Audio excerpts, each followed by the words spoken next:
우리가 늘 마음에 담고 하나님 앞에 나아갈 때마다 인정하고 고백해야 될 내용들이 있습니다. 이 고백은 우리 신앙생활에 굉장히 큰 유익을 가져다 주고 우리가 하나님 앞에 늘 바르게 설 수 있게 도와주는 힘이 있습니다. 설교 중간에 여러분들이 같이 공감하실 수 있겠지만 우리가 갖는 이 고백은 내 인생에 나에게 실질적으로 도움이 될 수 있는 하나님의 능력이 됩니다. 하나님을 어떻게 고백하느냐에 따라서 여러분들의 인생의 질이 달라질 수 있고 현실을 맞닥뜨리는 여러분들의 자세, 태도가 완전히 달라질 수 있다는 겁니다. 오늘 우리가 읽은 시편 95편은 예배에 나오는 성도들을 향해서 도전하는 말씀을 포함하고 있습니다. 오라 우리가 굽혀 경배하며 우리를 지으신 여호와 앞에 무릎을 꿇자. 예배를 드리는 사람의 자세에 대해서 이것처럼 잘 표현한 구절이 어디 있을까 싶습니다. 예배 나올 때 그러면 우리가 관심을 가지고 주의를 기울여야 될 사항이 무엇인가 하는 겁니다. 보면 오늘 4절부터 있는 말씀을 보면 하나님에 대한 찬양의 기록이 되어져 있습니다. 이 찬양은 여러분들이 읽기 잘하는 것처럼 우리가 머릿속에 마음의 상상력을 동원해 볼 때 절기가 되거나 아니면 일정한 날이 되어서 많은 사람들이 예루살렘 성전으로 하나님 앞에 예배하게 올 때마다 성전에 따로 직분을 받은 찬양대원들에 의해서 선포되도록 들려지도록 했던 외쳐댔던 내용들을 포함하고 있습니다. 그러면 성전을 들어오는 사람들은 그 찬양 소리에 맞춰서 하나님이 어떤 분인지를 다시 한번 잊고 살았던 하나님이 어떤 분인지에 대한 기억을 다시 환기시켜 줍니다. 이 하나님의 위대한 말씀, 하나님에 대한 온갖 찬양이 우리의 예배 생활에서 첫 번째 우리 마음속에 우리의 귀에 들려져야 될 가장 중요한 이유가 무엇이냐면 세상 속에서 우리의 마음이 너무 강팍해져 있기 때문이라고 말하고 있습니다. 오늘 우리가 읽은 본문 8절 말씀을 보면 거기에 우리의 마음을 강팍하게 하지 말라라고 말합니다. 세상의 투쟁적인 각오로 그러니까 우리가 바보 같아져서는 안 되니까 세상 사람들 안에서 우리가 무시당해서도 되지 않으니까 세상 사람들 달려가는 수준에 우리가 맞춰야 되니까 가지고 있는 몸에 자연스럽게 생긴 긴장이 마음의 긴장으로까지 이어지는 경우들이 참 많이 있습니다. 저도 주일날 순화된 마음을 가지고 있다 보면 월요일, 화요일, 수요일, 목요일, 금요일을 지나면서 점점 이 마음이 피로도가 확 높아지면서 강팍해지고 단단해지는 것 같은 느낌이 들 때가 참 많이 있습니다. 문제들 앞에 서면 아주 작은 자극에도 예민해지고 그래서 신경이 곤두서 있는 적이 참 많이 있습니다. 그런 마음을 하나님은 우리에게 부드럽게 하라고 말하고 있습니다. 그 강팍한 마음을 이야기할 때 오늘 성경에 보면 8절에 무리바에서 이스라엘 백성들이 하나님 앞에 했던 그 일들, 사건들을 비유로 들면서 그때 그 백성들이 가졌던 그 강팍한 마음을 갖지 말라라고 우리에게 권면하고 있습니다. 무리바, 바사. 그때 이스라엘 백성들이 어떻게 했기에 그들의 마음이 강팍했다고 하나님이 말씀하시는가라는 겁니다. 여러분들이 하는 것처럼 무리바라고 하는 지명이 아닌 이 마사에라고 하는 지명이고요. 무리바는 하나님 앞에 하나님과 다투었다라고 하는 의미의 단어입니다. 표현 단어입니다. 이스라엘 백성들이 하나님과 다투었던 시기를 구체적으로 언급하고 있는데 하나님과 다투고자 하는 마음, 하나님을 대적하는 마음, 하나님 말씀과는 정반대에 서서 하나님이 주시는 어떤 자극도 수용할 수 없는 마음을 버리고 그 마음을 부드럽게 하라고 촉구하는 이 메시지가 선포되고 있는가 우리가 살펴볼 필요가 있는 겁니다. 무리바는 성경이 두 번 표현이 되고 있습니다. 첫 번째가 출애굽기 17장에 나오는 이야기인데 이스라엘 백성들이 광야를 가다가 거기에서 물이 없습니다. 물이 다 떨어져서 목이 말라서 갈증을 느끼고 있습니다. 우리는 그 사람들을 보고 변덕스러운 사람이라고 생각할지 모르지만 여러분들도 마찬가지예요. 저는 물 갈증을 느껴본 적이 참 많은데 인생이 살고 싶은 마음이 없어질 정도로 삶의 질이 현저하게 떨어집니다. 모든 게 다 불만족스럽습니다. 그들의 불평을 털어놓습니다. 자연스럽게 불평을 털어놓습니다. 그런데 우리가 잊고 있는 것 한 가지가 있는데, 하나님은 그 이전까지도 마찬가지고 지금 이스라엘 백성들의 현실 앞에서도 늘 언제나 그들이 원하는 요구 조건을 채워주시고 그들의 공급자가 되시는 하나님이셨어요. 그런데 지금 이스라엘 백성들은 무엇을 하고 있냐면 모세와 아론을 찾아가서 심하게 다투었습니다. 그럼 지금 그들의 관점이 어떻게 됐냐면 신앙적인 관점, 하나님과 하나님으로부터 얻을 수 있는 것, 구할 수 있는 것, 이런 기본적인 영적인 관계에서 떠나서 극단적인 인간적인 갈등 관계로 지금 치닫고 있었다고 하는 것을 의미하고 있습니다. 모세가 굉장히 화가 났습니다.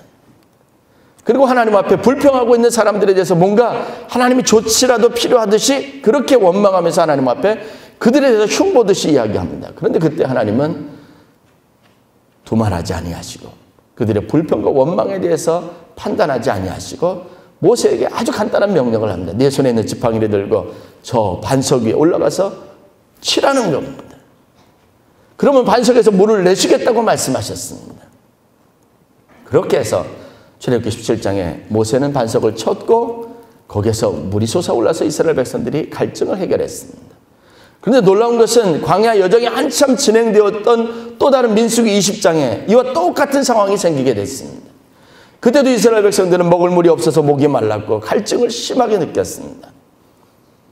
민수기 20장 10절부터 13절 말씀을 보면 이런 기록이 나와 있습니다. 모세와 아론이 회중을 그 반석 앞에 모으고 모세가 그들에게 이르되 반역한 너희여 들으라. 우리가 너희를 위하여 이 반석에서 물을 내랴 하고 모세가 그의 손을 들어 그의 지팡이로 반석을 2번 치니 물이 많이 솟아나오므로 회중과 그들의 짐승이 마시니라.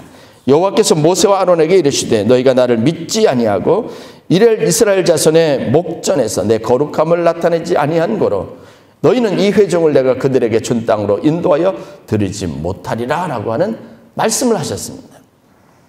이 이야기는 가만히 잘 자세하게 분석적으로 들어보면 이 말은 하나님께서 이스라엘 백성들에게 하신 말씀이 아니고 모세와 아론에게 하신 말씀입니다. 모세 아론이 지금 무엇을 했냐면 그 사람들 앞에서 여호와의 영광을 드러내지 아니하고 하나님의 거룩함을 나타내지 아니하였다는 겁니다. 즉, 이 사람들이 모세와 아론을 찾아와서 항의하자 모세와 아론은 이들과 다투었다는 겁니다. 이들과 싸웠다는 겁니다. 상한 자존심을 가지고 오기를 부리듯이 반석을 쳐서 자신들이 어떠한 사람이라는 것을 사람들에게 보였던 겁니다. 과시했다는 겁니다. 하나님이 이 일을 가지고 문책을 합니다. 그리고 여러분들이 잘 아는 것처럼 모세가 가나안 땅에 들어가지 못하도록 하시겠다는 조치를 취하십니다. 왜요? 하나님의 영광을 드러내지 아니고 신앙적으로 생각하고 믿음으로 생각하지 않고 인간적인 관점과 생각을 가지고 그들과 다투고 모세와 아론이 하나님과 다투었다는 겁니다. 하나님을 시험했다는 겁니다. 하나님을 의심했다는 겁니다.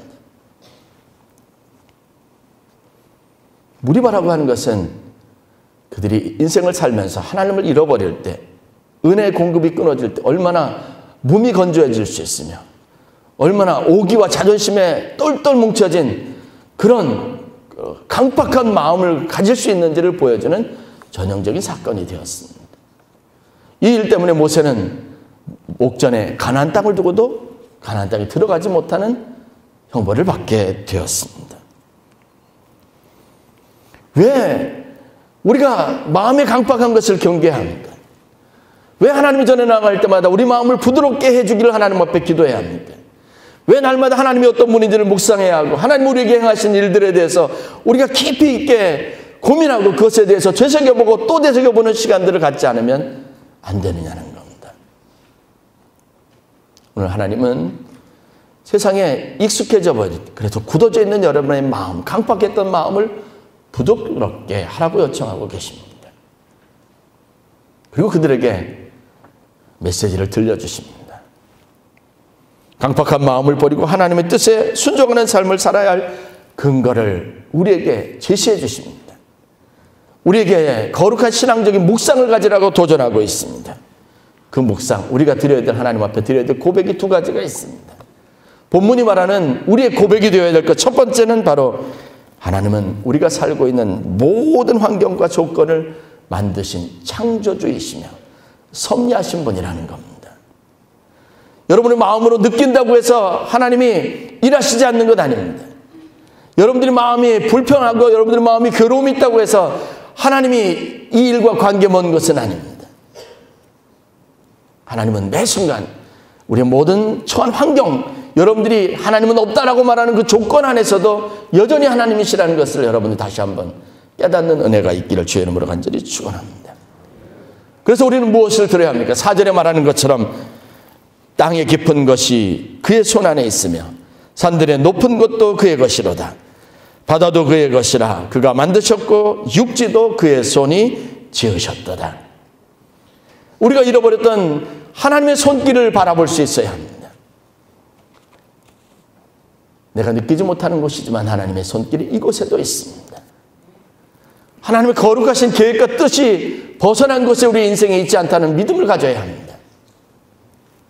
욥은 자신이 바라보는 자신의 관점에서, 사람들이 말하고 있는 사람들의 이야기 안에서 희망을 결국은 잃어버렸습니다. 그의 마음에 절망으로 가득 찼습니다. 의심의 구름이 그의 인생을 덮기 시작하자 모든 것이 다 우울해지기 시작했습니다. 그나마 믿음을 가지고 있었던, 한 점 믿음을 가지고 버텨냈던 자기의 안에 있는 저항력도, 믿음의 모든 능력도 상실해버렸습니다. 그런데 우리가 분명한 것은 그의 절박한 환경에서 그의 인생의 새로운 소망이 싹트기 시작했던 순간에 관련된 성경의 기록입니다. 하나님은 그에게 자연을 보여주셨습니다. 산 꼭대기에 오르라고 하셨습니다. 그의 눈으로 보여지는 것은 하나님을 충분히 나타냈고 하나님이 어떤 방식으로 일어나는 것인지에 대한 그의 인생의 깨달음을 가져다 주었습니다. 우울하고 낙심이 될 때 여러분 산으로 올라가시고 드넓은 세상을 바라보시고 하다못해 피어오르는 여러분들 집안에 있는 화초 한 폭이라도 바라보는 여유를 가질 수 있어야 합니다. 그것은 여전히 변함없이 하나님의 영광을 반영하고 하나님의 능력을 드러내고 있습니다. 욥이 가졌던 이 놀라운 축복의 기회를 여러분들도 가질 수 있기를 주의 이름으로 간절히 축원합니다. 마음이 힘들고 괴로울 때 여러분 푸른 나무들이 울창한 숲을 거닐어 보거나 드라이브하거나 위대한 자연 앞에 설 수 있는 기회를 가지시기를 바랍니다. 내년 3월 달에 창조과학 세미나 이재만 선교사님 초청을 했습니다. 그분이 과학도입니다. 물리학도입니다. 철저하게 불신자, 하나님이 없다 하고는 무교의주의자로서 평생을 살았던 분입니다. 오늘날 우연히 마주하게 된 자연 앞에서, 그 자연의 위대함 앞에서, 자연 안에 드러나 있는 하나님의 길고 무고한 역사 앞에서 그 변화됐고 그것에서 하나님을 만났던 위대한 체험들을 아마 들을 수 있는 기회가 될 겁니다. 하나님이 아니시고는 할 수 없는 위대한 일들 앞에, 우리가 잊고 지냈던 하나님의 그 크시고 놀라우신 사랑 앞에 인간이 얼마나 작고 보잘것없으며 우리의 생각과 판단이 우리가 가지고 있다고 하는 이 어리석음이 어느 정도 비중을 차지하는지 깨닫는 시간들을 여러분 가질 수 있어야 될 줄로 믿습니다. 하나님 없다 불평하고 원망하지 말고 산이라도 오르세요. 여러분 눈으로 마주칠 수 없는 수없이 많은 자연을 마주하시기를 바랍니다. 제가 알고 있는 권사님 한 분이 계십니다. 일찍 남편을 여의셨어요. 홀로 5남매를 키우셨습니다. 신방을 가서 그 얘기를 들어보면 참, 지금껏 40년 가까운 시간 어떻게 사셨을까 싶습니다. 그런데 제가 발견하는 그분이 혼자 남편을 이루고 남겨진 5남매를 훌륭하게 진짜 다 잘 키우셨어요. 다 믿음 생활합니다. 좋은 배우자를 만났어요. 그 자녀들이 확실하게 한 가지 있는 건 뭐냐면 늘 수시로 엄마한테 기도하는 거예요. 문제가 있으면 기도해서 엄마 기도해 주세요. 엄마가 기도 생활을 할 수밖에 없는 이유가 거기 있더라고요. 그분 가정에서 신방을 하면 목사님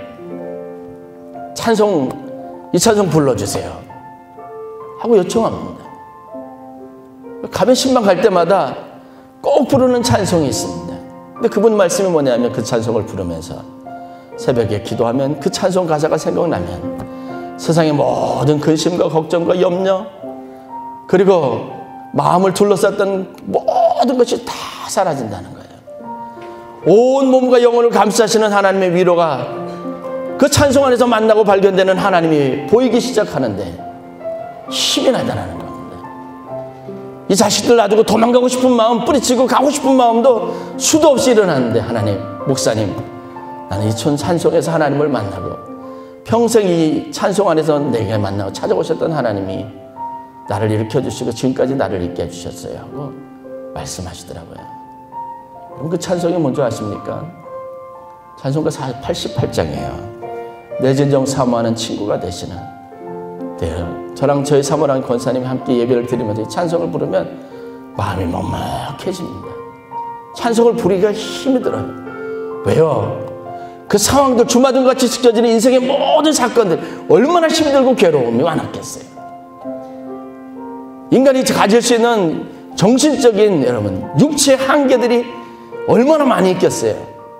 그럴 때마다 이 찬송을 통해서 만났던 하나님, 이 찬송을 통해서 역사하셨던 하나님을 생각하니까, 이겨냈을 그 은혜를 생각하니까 너무 가슴이 그렇더라고요. 찬송가 89장 여러분, 이곳 안에서 찬송 속에서 만나시는 하나님, 위로의 하나님을 여러분 함께 경험하실 수 있기를 바랍니다. 이 시간 우리 다 함께 가사를 생각하면서 하나님 찬송합니다. 내 진정 사모하는 친구가 되시는 구주 예수님은 아름다워라. 산 밑에 백합화요 빛나는 새벽별 주님 영원할 길 아주 없도다. 내 마음이 아플 적에 그 위로 되시며 나 외로울 좋은 친구라. 주는 저 산 밑에 백합 빛나는 새벽별 이 땅 위에 비길 것이 없도다. 내 맘의 모든 염려 이 세상 고락도 주님 항상 같이 하여 주시고, 시험을 당할 때에 악마의 개교를 즉시 물리치사 나를 지킨 온 세상 날 버려도 온 세상 날 버려도 주 예수 안 버려 끝까지 나를 돌아보시니. 아멘. 주는 저 산 밑에 백합 빛나는 새벽별 이 땅 위에 비길 것이 없도다. 내 마음을 다하여서 주님을 따르면 길이 길이 나를 사랑하리니. 물불이 두렵지 않고 창검도 겁없네. 주는 높은 산성 내 방패시라. 아멘. 내 영혼 먹이시는 그 은혜 누리고 끝까지 주를 뵙기 원하네. 주는 저 산 밑에 백합 빛나는 새벽별 이 땅 위에 비길 것 것이 없고 내 영혼은 먹이시는 주 은혜 누리고 내 영혼 먹이시는 그 은혜 누리고 나 친히 주를 뵙기 원하네. 주는 저 산 밑에 백합 빛나는 새벽별 이 땅 위에 비길 것이 없도다.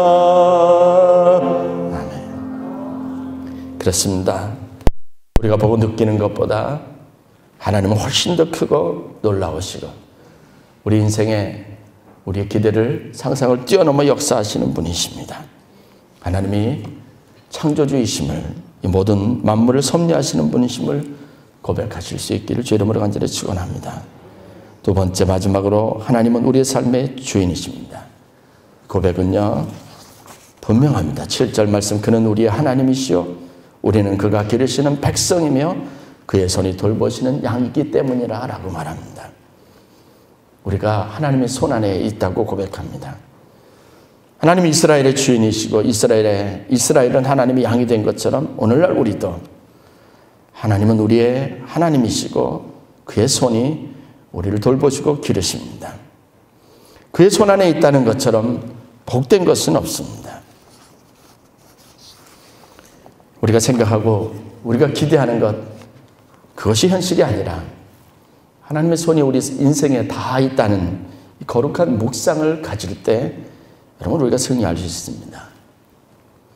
미국에서 한 시골에서 목회하는 어느 목사님 간증 이야기입니다.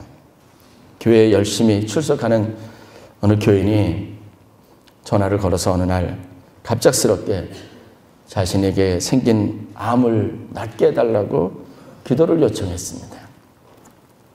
목사님은 그 요청을 받고 마음이 무너지는 것 같았습니다. 그렇지만 간절한 마음으로 성도님들을 위로하면서 하나님이 치료해 주시기를 위해서 기도했습니다.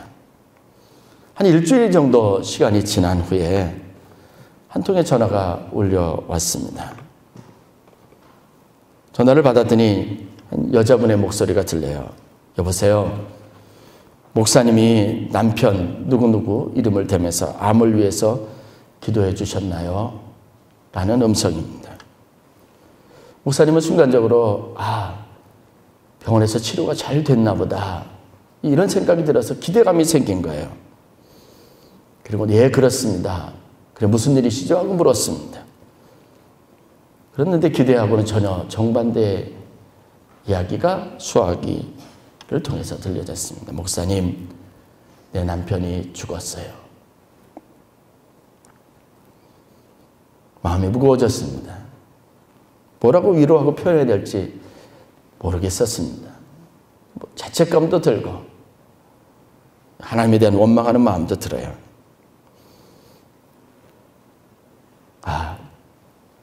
어떡하죠? 너무 안 됐습니다. 근데 그분이 전화기에다 그 이야기를 듣더니 이렇게 이야기를 전합니다. 목사님, 미안해하지도 너무 언짢게 생각하지도 마세요. 처음 암을 얻었을 때 남편이 분노로 가득 차 있었어요. 자녀와 손자들의 성장을 보지 못하고 일찍 세상을 떠나야 한다는 생각을 하면서 억울을 했는지 하나님을 원망하고 한참을 저주했어요. 우리도 그 모습을 볼 때마다 함께 있는 것이 너무 괴롭고 힘들었어요. 그런데 목사님이 기도해 주신 후 남편에게 변화가 생겼어요. 남편이 원망하고 불평하고 짜증스럽던 얼굴이 바뀌어서 평안과 기쁨이 넘치더라고요. 우리는 하나님이 남편의 마음을 만져주셨다는 것을 알 수 있었어요. 목사님, 지난 일주일 동안 남편과 우리 가족 모두에게 참으로 행복한 시간이었습니다.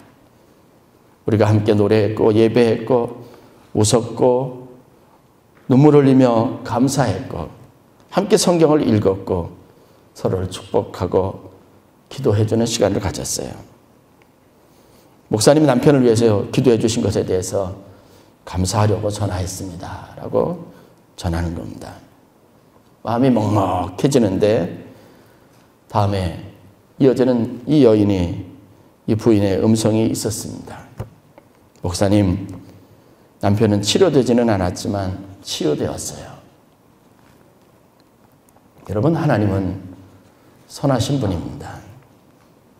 우리의 목자가 되신다고 말씀하시고 우리를 기르시고 돌보시고 그의 손이 늘 우리와 함께 하시겠다고 했습니다.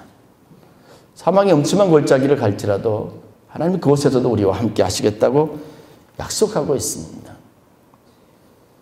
하나님이 우주 만물을 지으시고 섭리하실 때 그때는 사랑의 계획을 가지고 우리 인생에 간섭하시기로 하시고 우리를 친히 돌보시기로 작정하셨기 때문에 우리의 구주가 되시고 우리 인생에 찾아오신 겁니다. 그분의 선하심을 믿으시길 주의 이름으로 간절히 축원합니다.